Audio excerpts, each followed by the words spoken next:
আসসালামু আলাইকুম। অনেক দিন পর এখানে ঘুরতে আসলাম। তো এই ভিতরে আমরা প্রবেশ করলাম। একে তো ঈদের বাজার, লোকের সমাগম বেশি। তো ভিতরে প্রবেশ করার পরে এখানে আমার বেবিকে, ছায়েদ বেবিকে দেখাচ্ছি হনুমান। তো হনুমানগুলো আনন্দ ফুর্তি করছে মানুষ দেখে। তো আমরাও সামনে আগায় যাচ্ছি যে আর কী কী দেখা যায়। তো সামনে আগায় যাওয়ার পরে এখানে দেখি হরিণগুলা তারা খাবার খাচ্ছে। তো আমরা হরিণ দেখার চেষ্টা করতেছি। হরিণের মাঠটা অনেক বড়। তো সবাই হরিণ দেখতেছে, তো আমরাও হরিণ দেখলাম। হরিণ দেখার পরে এদিকে আসলাম। এদিকে আসার পরে দেখি এখানে বড় বড় পাখি, বড় বড় পাখি আমরা দেখতেছি। তো পাখিগুলো অনেক দেখতে সুন্দর। তো এদিকে হরিণগুলা তারা ঘাস খাচ্ছে। তো আমরা দেখতেছি কি কি ঘাস খাচ্ছে। তো এখানে হরিণগুলা দেখতে অনেক সুন্দর। অনেক মানুষ তারা দেখতেছে, তো আমরাও দেখতেছি। দেখার পরে এদিকে আগাই দেখি সামনে বাঘ মামা শুয়ে আছে। তো অনেকেই সবাই চেষ্টা করতেছে বাঘ মামাকে দেখবে, কিন্তু দেখতে পারতেছে না, সে অনেক দূর শুয়ে আছে। তো আমরা কিছুক্ষণ দেখার পরে সামনে আগাই গেছি যে এখানে হনুমান আছে, হনুমান দেখার জন্য। তো ওখানে ছোট ছোট খাঁচায় বন্দি করে রাখা হয়েছে। এই হনুমান এদিকে আয়, এদিকে আয়, আই আমার সাথে এসে খাবার খা। না, হনুমান মামা কোনো প্রকারেই আসবে না। তো তাকে চেষ্টা করছি এদিকে আসার জন্য, সে আসবে না। কিভাবে আসবে, তারা তো বন্দি করে রাখা হয়েছে। তো সাইদ বেবি দেখে এটা অনেক খুশি হয়েছে। এদিকে আসার পরে দেখি অনেক বড় একটা অজগর সাপ, সে শুয়ে আছে। বাবারে বাবা, এত বড় অজগর সাপ যে মানুষ দেখলে সে এখনও চুপ করে আছে। তারপর দেখি টিয়া পাখি, অনেক সুন্দর একটা টিয়া পাখি। তো এদিকে অনেকগুলা টিয়া পাখি দেখার পরে সামনে আমরা আগাই গেছি যে আরও কী কী দেখা যায়। এদিকে আগাই দেখি যে কয়েকটা গাধা এখানে বসে তারা ঘাস খাচ্ছে। তো চিড়িয়াখানায় অনেক জীবজন্তু থাকবে, প্রাণী থাকবে, এটাই স্বাভাবিক। তো আমরা সেই স্বাভাবিকগুলো দেখতেছি যে কি কি আছে চিড়িয়াখানায়।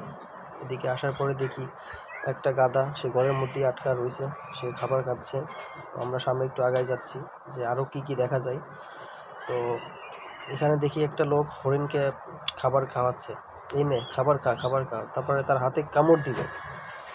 কামড় দেওয়ার পরে তো এটা দেখে আমরা সবাই আনন্দ করতে মজা করতেছি, তাকে আদর করে দেওয়া হচ্ছে। তো আমরা এটা দেখলাম।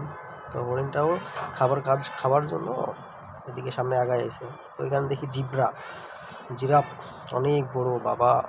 তো মানুষ এখানে প্রচুর মানুষ, তারা দেখতেছে, উপভোগ করতেছে। তো আমার সাইদ বেবিকে বলছি তুমি একটু হেঁটে চলো, চলো আমরা সামনে আগায় দেখি আরও কী কী দেখা যায়। তো না, আমাকে বলছে না আমি আরও দেখবো, জিরাফ দেখবো। তো আমি বলছি চলো দেখি আর একবার দেখা যাক।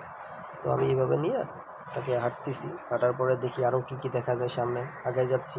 তো আমার সাহেব বেবিকে বলছি যে চলো আমরা সামনে আগায় দেখি আরও কী কী দেখা যায়। তো এখানে চিড়িয়াখানায় খুব মানুষ সবার ফ্যামিলি নিয়ে ঘুরতে আসছে, সবার ফ্যামিলি নিয়ে ঘুরতে আসছে, আমিও ঘুরতে আসছি। ঈদের বাজারে সবাই বন্ধ পাইছে, সবাই ঘুরতে আসছে। তো এদিকে দেখি শিশুদের শিশু পার্কে। তো সাইদ বেবি বলছে আমি ট্রেনে উঠবো শিশু পার্কে। তো এখানে আমরা ট্রেনে ওঠার জন্য চেষ্টা করতেছি। আগে টিকিট কাটতে হবে। তো ভিতরে 40 টাকা, জন প্রতি 40 টাকা, বাচ্চাদেরও টিকিট লাগবে। তো আমরা টিকিট কাটলাম, কাটার পরে এখন আমরা ট্রেনে আসছে, এখন আমরা ট্রেনে উঠবো। আমরা ট্রেনে ওঠার পরে একটা রাউন্ড দেয়, ওরা বেশি রাউন্ড দেয় না, একটা রাউন্ডে 40 টাকা করে নেয়। তো উঠলাম, টাটা বাই বাই, সবাইকে টাটা জানাচ্ছি। তো আমরা এখন ছুটে চললাম, ট্রেন নিয়ে ছুটে চললাম। তো ট্রেন ছুটে চলার পরে আমাদের রাউন্ড ঘোরা শেষ। তো এখন আমরা নেমে যাব। নেমে যাওয়ার পরে এখন আমরা আবার শিশু পার্কের থেকে বেরোই, আবার ভিতরে প্রবেশ করব। ভিতরে প্রবেশ করে দেখব যে আরও কী কী দেখা যায়।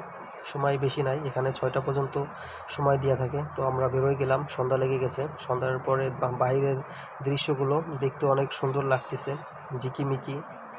অনেক সবাই এখানে সময় পেলে ফ্যামিলিকে নিয়ে ঘুরতে আসবেন। তো এখানেই এই